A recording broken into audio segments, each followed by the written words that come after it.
This is Michael Buckoff from BetterTOEFLScores.com. The title of today's video, Become an Effective TOEFL iBT Reader in 5 Simple Steps. While reading academic passages, you want to maximize your comprehension. Additionally, you want to learn how to critically think in English about the main ideas and critical supporting points of those passages. The pre-reading strategies posted on December 24, 2008 at BetterTOEFLScores.com help you to prepare to read a difficult passage. Once you have finished pre-reading, you will need to employ a number of different strategies to help you successfully read the passage. Practicing effective reading techniques while practicing extensive reading and before taking a TOEFL iBT will help prepare you to be a more critical reader of TOEFL iBT passages. Therefore, when you answer rhetorical, inference, schematic tables, and chart TOEFL iBT questions, you will answer them more accurately. Unfortunately, many English learners do not practice effective reading techniques, perhaps because they are so concerned with understanding the vocabulary presented in passages that they do not think about the rhetorical issues surrounding reading passages. Other students fail to read critically simply because they do not know what types of activities they should do to help them read more deeply. Finally, a few students are simply too lazy to use effective reading strategies for, as you will see in the next part of this post, reading a passage involves a lot more than just reading the print. The end result for all these learners?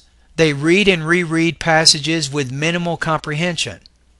Do not be one of these students. Step 1. Your first objective when you read is to understand the text by looking closely at the language used. Step 2. Then read to see which of your pre-reading predictions turned out to be true. Step 3.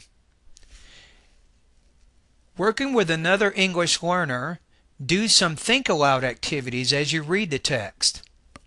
For example, while reading the text, vocalize your thoughts about what you read. As you vocalize your thoughts, your partner takes notes on what you say. Then you can reverse roles and repeat the process, this time you being the note taker and your partner being the vocalizer. Doing this prepares you for TOEFL iBT speaking. Step 4.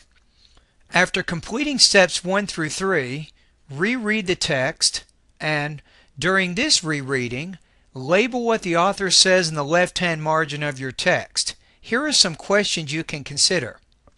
Where does the introduction end?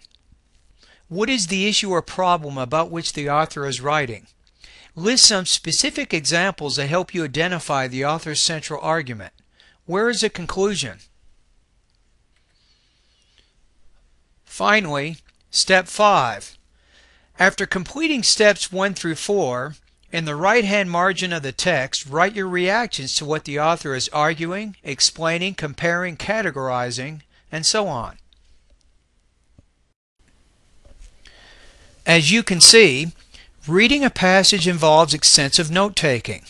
Be very careful as you summarize and examine academic reading passages. You must use your own words and grammar so you do not plagiarize the reading passages. Also, rewriting the main points of reading passages helps you better understand what you read, and it gives you a chance to practice grammar and writing at the same time. You should always keep in mind that if you copy word for word on TOEFL iBT reading passages, human raters will give you a score of 0 on the speaking and writing sections. For more information, you can go to my website at www.michaelbuckoff.com.